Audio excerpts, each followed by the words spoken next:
Hey, welcome back to the Successful Lead Generating Coaches Show. My name is Arfan, co-founder of Grow Automate Scale, and today I want to talk about what a five-figure a month ad account actually looks like behind the scenes. That is something you think, oh, Arfan, why don't you show me what it looks like? But I want to talk about it, and the reason why I want to talk about it because it's very layered. Often people think like, oh, it's just like you have a great offer and it just converts really awesome and then that's it. Like it's just like it's such a niche offer, it's such a need, it's so like a well done offer and it just converts really easy. And I heard that so much from brand new coaches. It's like, oh, I don't have a good enough offer to sell, I don't have a good enough product, etc. And the truth is that even those coaches who do have a really awesome offer that really meets the need of the niche, what happens is that it doesn't make it just a simple set the ad up and forget about it, it's just going to work. What ends up happening is that there is still a need to be creative with the advertising, there is still a need to constantly rotate ads in, and there is still a need to layer it. And what I mean by layering it is that Facebook gives us the option to do different campaign objectives, and this goes back into a very it's been out for like almost a century now, so to say. It came out back in the late like the 60s, so you can imagine how long it's been out, over 60 something years. Is a concept about the level of awareness of the ideal client, because there are people, the vast majority of people do not know that an offer even exists, or they don't even know that the solution to their problem even exists yet. And what ends up happening is that Facebook gives us these different options of advertising, and there's varying levels of cost to it, right? So, if for example you do an awareness objective, awareness ads are very low cost because what it is just pushing content out.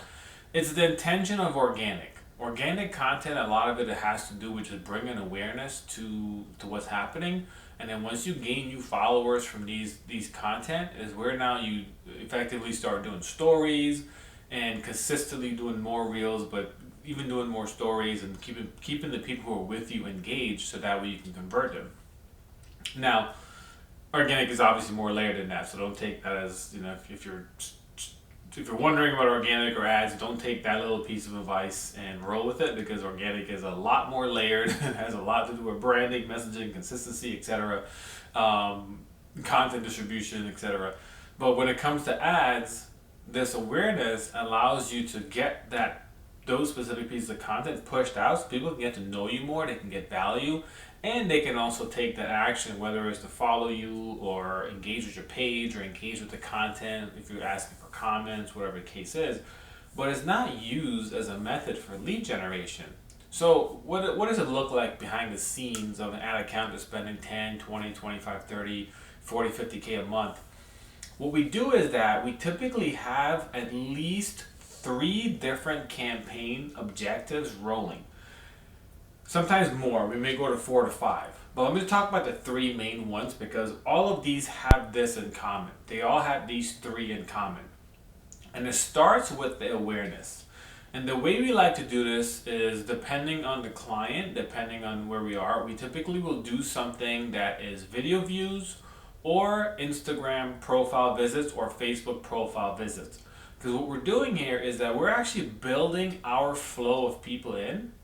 And the way this goes, the 1, 2, 3 of this is that people will become aware of you, then they'll take a specific piece of content or training to learn more about what you do and what you do for them. And then the third one is that now we go to this level of awareness to where they didn't even know you exist. They had no awareness of you. They may not even have an awareness of their problem, but now they do. Now they're coming into like the solution. It's like, oh, they don't even know the solution existed, or if they did know a solution existed, they didn't know you have a solution for it.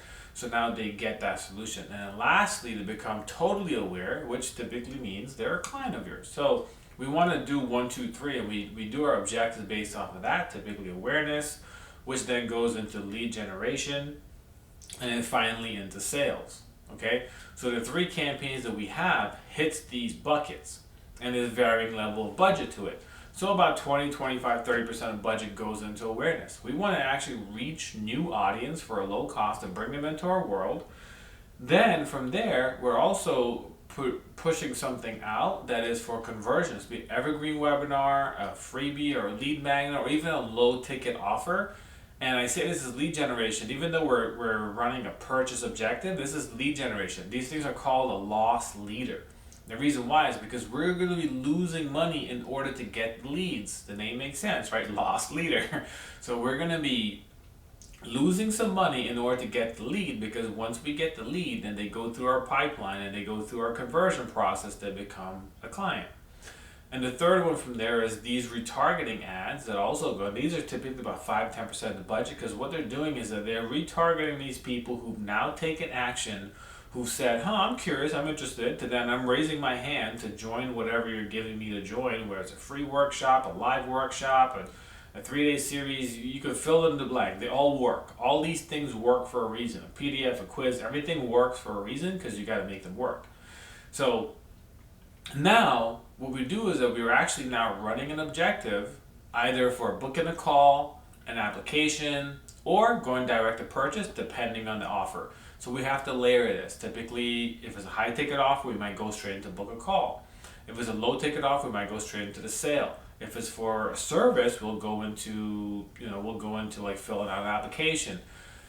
So what happens is that these people who've found us now through awareness, and they're checking out our content, they're learning more about us, and then now we take them into that space of actually, hey, check out more information about what I do, how I do it, and how it can help you out. And we offer them either the course, the book a call, whatever it is at the end of that. We will see that 90% of people will take that call to action right then and there. If they don't, you still have the vast majority. I mean, at any given moment, it's only up to about 3% of people who are ready, willing, and able to convert at that one given time. You can optimize this to 5 or 6%, but at the same time, like 90% or more are not going to be purchasing right then and there. So they go through the nurture sequence. And this is now where the retargeting campaign starts coming in for a very low budget. What does this mean? We were running a retargeting campaign, which is all about overcoming the objections and giving them the information they need to make a decision to purchase, to apply, to join our program. And this can be done many different ways depending on your sale process. If you're someone that wants to get people in the DMs, you can run this as a DM ad. If you're someone that wants to do that, like I said this already. So it's just one of those things where it's just so dependent upon the business that there's not a cookie cutter one size fits all solution. And that's one of the magic with ads, is that you have to make it work for you, because it's not just like if I have a process and I can just pop in 10, 15, 20, everyone would do it, right? And it would be like this miraculous thing. But the thing is, the truth is that all of our business are different. All of our sales processes are different. And this is where you cater your advertising to that by using the system they have. It's the same 3 campaigns, it's just done in a little bit nuanced different ways depending on that sale process for the client.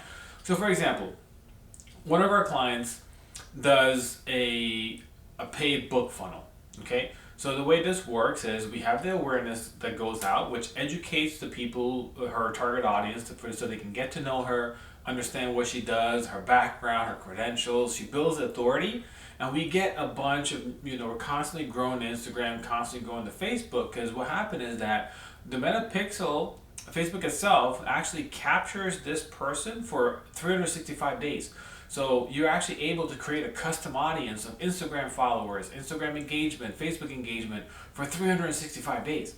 So it's like this invisible email list that invisible list that we have, to where we're actually able to now constantly retarget. And the way the system has been, especially since Andromeda came out late last year, is that we don't even need to actually retarget this warm audience anymore. They're automatically showing ads. About 30% of the ad impressions that we get now are automatically retargeting these people without us actually needing to set up a specific retargeting campaign for them. It's becoming really, really interesting how the process has shifted from where it was when I first started running ads 8 years ago to how it is now, and how much more we're just having to focus on our content, our messaging, opposed to having a subpar messaging and focusing so much on targeting. that's gone away because there's more advertising in the space. It's become more flooded. There's more regulations, laws, etc. that have come out to prevent certain things from happening. So now it's really just a lot more about the messaging, and they're helping us out. So the setup is a little bit easier. The challenge comes in now, how do you actually hone your messaging to make this work? Okay, so let's go back to the process again, right? You have awareness. We want people to we want them to get to know us. We want them to understand the different angles of our business and how we help them. So we want them to really get a feeling of, this is what I do for them, this is how I do it for them.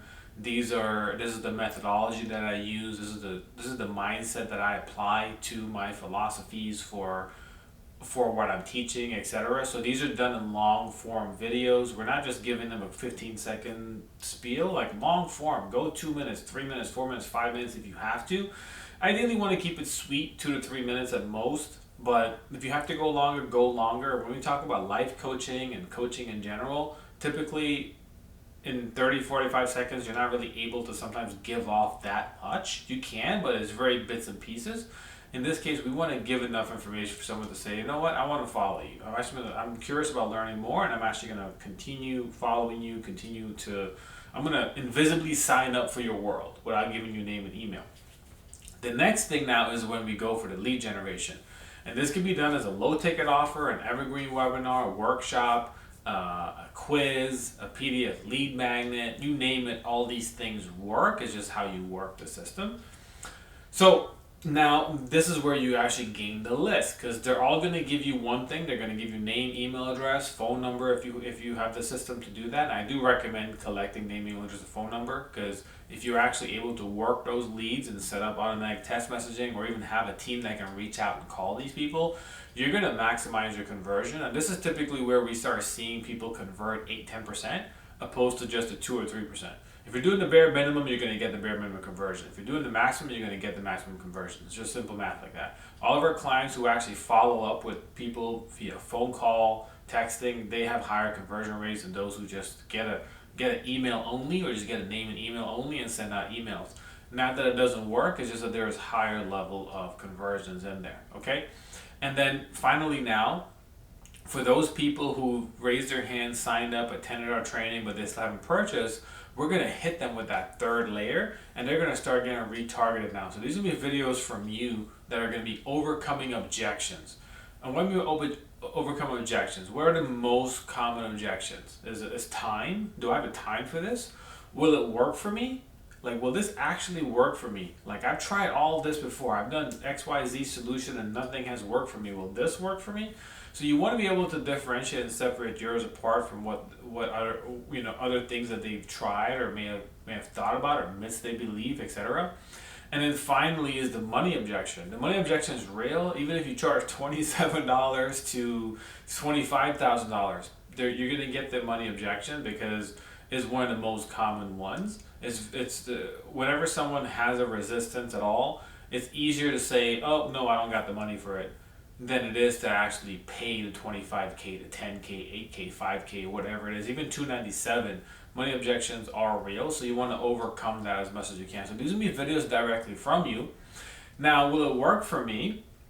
This can be a video from you, but what's better than actually getting some client testimonials? So we run ads with client testimonials. So when clients give us testimonials and videos, end up creating like a nice montage that could be about maybe 2-3 minutes long, which actually shows the testimonials of people who've actually tried this product. It's like, hey, this works, this works, this works. I've got X results, I've gotten X results, I've gotten X results. After X amount of days, X happened. After X amount of days, X happened. And they hear this over and over and over and over again from actual real people who've gotten real results. What starts happening now is that objection of will it work for me goes out the window. And that's one of the most powerful ones, because what happens is that it's like they're getting a recommendation from someone opposed to like us telling them it works. So that's an example of like a really good retargeting video that goes out. So it just starts retargeting the people that have signed up for your training within the past 5 to 7 days. And we just let this run continuously on the background. It's not that we're actually looking for direct conversions from these ads.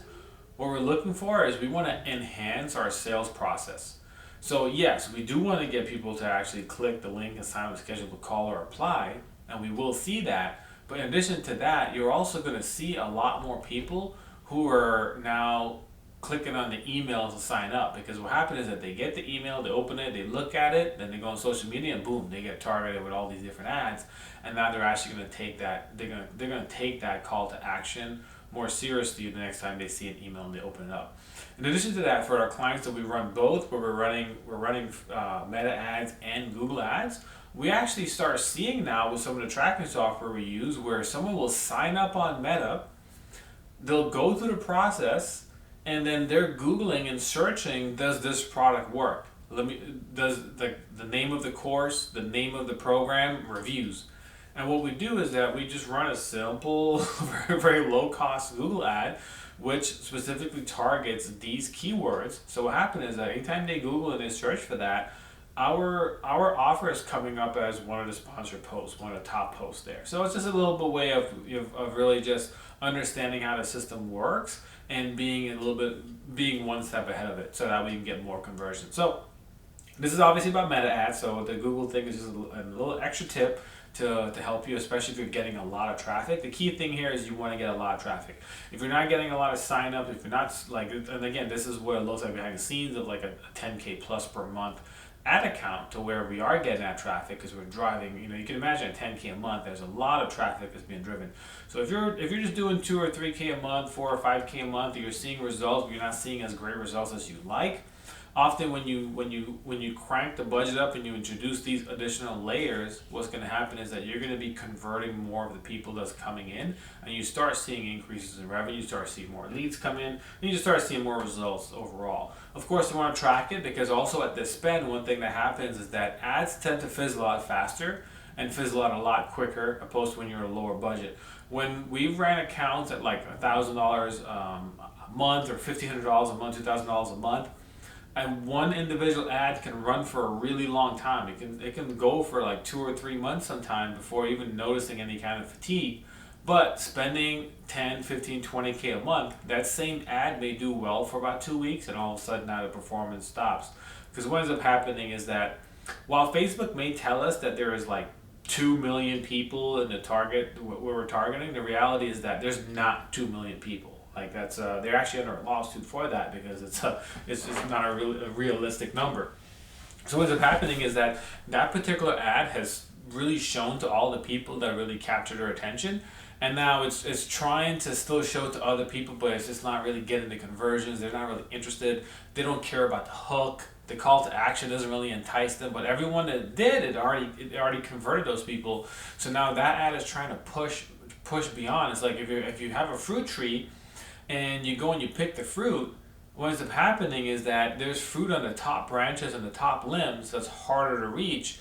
So, of course, the first time you go to pick fruits on a fruit tree, you're going to get a basket's full of it. But then you go back, and now there's not that much, and to the point where there's no more fruit on that fruit tree. And that's what we start seeing with some ads, where it's like, we're not really getting a whole lot anymore now. The cost per lead is going up.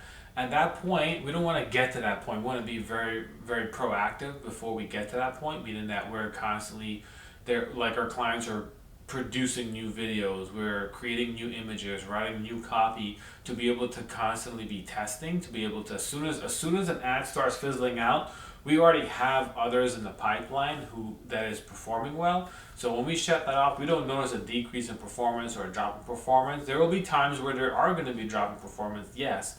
But traditionally, when doing it this way, at that level of budget, you're constantly having a pipeline of new creatives to be able to continuously scale the account. And if you're really good at this, if you're like really strong at content creation, or you have a team that can help you with content creation, meaning that you're producing ads consistently too as well, what ends up happening is that you're able to scale more. Because again, if you think about it, at $2,000 a month, your ads can run for about a month or two without noticing fatigue. Of course, when you go to 10,000, that's going to fatigue a lot faster. So if you want to go to 40,000 a month, you can imagine that the ads are going to fatigue out a lot quicker. So the quality of the ad you produce has to be greater. It has to be better.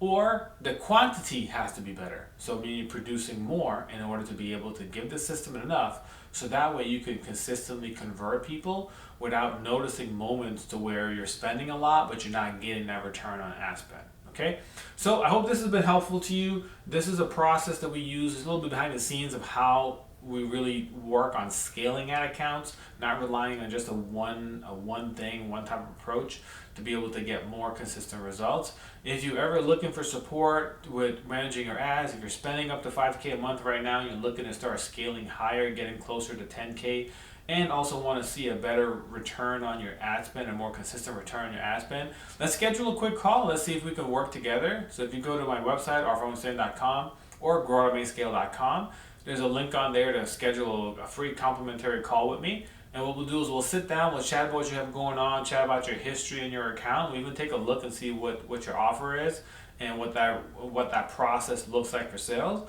And we'll chat about what it looks like for me and my team to help you to be able to scale to 10K and beyond in your ad spend and be able to maintain a consistent return on your ad spend so you can grow, automate, and scale your business.